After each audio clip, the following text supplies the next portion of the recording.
اس نماز کو تراویح کی نماز کیسے کہنا شروع کر دیا، جبکہ یہ در حقیقت میں تو تہجد کی نماز تھی؟ تو ایسے کیا واقعات پیش آئے کہ یہ نماز تہجد سے تراویحوں میں تبدیل ہو گئی، خاص طور پہ رمضان کے مہینے میں؟ یہ بالکل صحیح آپ نے سوال کیا ہے کہ کیا لنک اس کا بنتا ہے کہ اس نماز کو، جو کہ در حقیقت تہجد کی نماز ہے، اس نماز کو کیوں رمضان کے ساتھ خاص کر دیا گیا ہے؟ تو اس کا جواب یہ ہے کہ اگر ہم سیرت کا، روایتوں کا مطالعہ کرتے ہیں تو ہمارے سامنے ایک واقعہ آتا ہے۔ وہ واقعہ یہ ہے جسے سیدہ عائشہ رضی اللہ عنہا نے بیان کیا ہے کہ نبی کریم صلی اللہ علیہ وسلم رمضان کی راتوں میں اور ہر رات میں وہ تہجد کی نماز پڑھتے تھے۔ آپ پر وہ نماز فرض تھی، لیکن بعض اوقات وہ یہ نماز مسجد میں آ کر پڑھ لیا کرتے تھے، یعنی کبھی گھر میں پڑھتے تھے، تنہائی میں پڑھتے تھے، اور بعض اوقات وہ گھر میں اٹھتے تھے تو یہ نماز مسجد میں آ کر پڑھ لیا کرتے تھے۔ یہ واضح رہنا چاہیے کہ نبی کریم صلی اللہ علیہ وسلم کا جو گھر ہے وہ بالکل متصل ہے مسجد نبوی کے ساتھ۔ تو نبی کریم صلی اللہ علیہ وسلم، یہ بیان کیا جاتا ہے کہ ایک رات تشریف لائے اور گھر سے آپ آئے اور آپ نے مسجد میں آ کے جو تہجد کی نماز ہے اس کو ادا فرمایا۔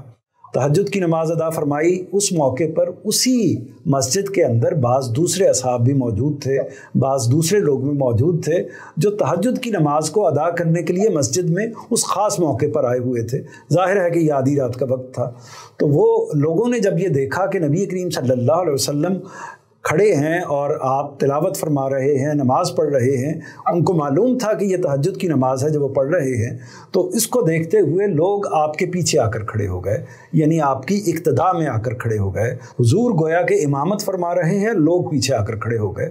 یہ بات خاص طور پر ذہن میں رکھنی چاہیے کہ نبی کریم صلی اللہ علیہ وسلم کی اقتداء میں، آپ کی امامت میں نماز پڑھنے کی سعادت لوگ جانتے تھے کہ ایک غیر معمولی سعادت ہے۔ اللہ کا پیغمبر، اللہ کا آخری پیغمبر، اتنی برگزیدہ ہستی، اتنی بڑی ہستی آپ کے قریب میں موجود ہے اور وہ کھڑی ہے نماز پڑھنے کے لیے، تو لوگوں کے دل میں یہ جذبہ پیدا ہوگا کہ وہ آپ کی اقتداء میں، آپ کی امامت میں، آپ کے پیچھے آ کر کھڑے ہو جائیں۔ تو لوگ کھڑے ہو گئے، تو حضور نے اپنی نماز مکمل کی، لوگوں نے بھی اسی طرح آپ کے پیچھے اپنی نماز مکمل کی، اور جب حضور چلے گئے تو لوگ بھی چلے گئے۔ تو یہ ایک دن کا واقعہ ہوا۔ یہی معاملہ دوسرے دن ہوا۔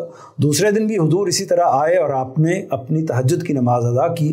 لوگ جو موجود تھے، اور کچھ لوگوں کی اطلاع کے ذریعے سے کچھ اور لوگ بھی ایک طرح سے اس کے اندر شامل ہو گئے، یعنی لوگوں نے باہر جا کر بتایا، بعد میں اگلی صبح لوگوں کو بتایا تو وہ بھی شامل ہو گئے، وہ بھی آ گئے، یعنی کل کے مقابلے میں، گزشتہ روز کے مقابلے میں کچھ ایک طرح سے زیادہ ہو گئے، لوگوں کی تعداد زیادہ ہو گئی۔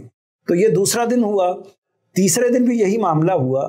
تیسرے دن بھی یہی صورتحال ہوئی کہ کم و بیش بے شمار لوگ، یعنی ایک طرح سے گویا کہ مسجد بھرنے کے قریب ہو گئی، اتنے زیادہ لوگ مسجد میں آ گئے۔ حضور تشریف لائے، انہوں نے نماز پڑھی اور لوگوں نے آپ کی اقتداء میں نماز پڑھی۔ آپ نے ان کو بھی نماز پڑھنے دیا، ایک طرح سے اس میں روکا نہیں آپ نے۔ تو اس کے بعد جب نماز ختم ہوئی تو آپ اپنے گھر تشریف لے گئے، لوگ بھی اپنے اپنے گھروں کو چلے گئے۔ تو یہ تیسرے دن کا معاملہ ہوا ہے۔ چوتھے دن کا معاملہ یہ ہوا کہ جب لوگوں کو یہ معلوم ہوا کہ نبی کریم صلی اللہ علیہ وسلم مسلسل 2-3 روز سے مسجد میں تشریف لا رہے ہیں اور تہجد کی نماز ادا کر رہے ہیں، اور لوگوں کو یہ سعادت مل رہی ہے کہ وہ آپ کے پیچھے نماز پڑھ پائیں، تو لوگوں کو اس اطلاع کے بعد لوگوں نے ایک طرح سے جوک در جوک اس رات وہ مسجد میں آ گئے۔ تو صورتحال یہ ہو گئی کہ مسجد میں تل دھرنے کی جگہ نہیں رہی۔ یہ صورتحال پیدا ہو گئی۔ لوگ انتظار میں تھے، لیکن نبی کریم صلی اللہ علیہ وسلم اس رات تشریف نہیں لائے۔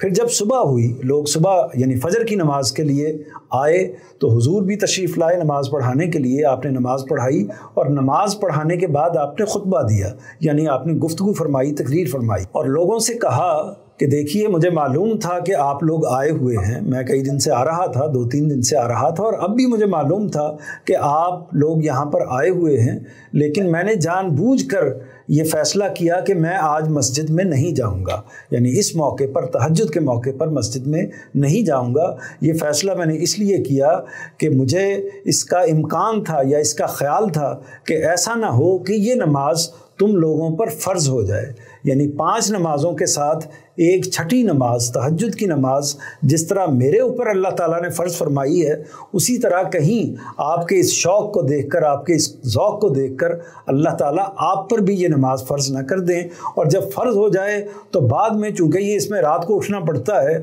آدھی رات کو نیند توڑ کر اٹھنا پڑتا ہے، تو ایسا نہ ہو کہ اس نماز کو ادا کرنا آپ کے لیے مشکل ہو جائے، تو اس وجہ سے میں رات کو نہیں آیا۔ تو حضور کریم صلی اللہ علیہ وسلم یہ کہہ کر اپنی بات کو انہوں نے مکمل فرمایا۔ اس بات سے واضح ہو گیا کہ یہ نماز کیسی تھی، اس کی نوعیت کیا تھی، پوری روایت، پورا واقعہ اس بات کو بہت تفصیل سے واضح کرتا ہے۔ اس کے بعد آپ جتنی بھی آپ کی حیات رہی، آپ مسجد میں آتے رہے، رمضان بھی آتا رہا، یہ سارے معاملات ہوتے رہے، لیکن آپ کی زندگی میں دوبارہ اس نوعیت کا واقعہ نہیں ہوا۔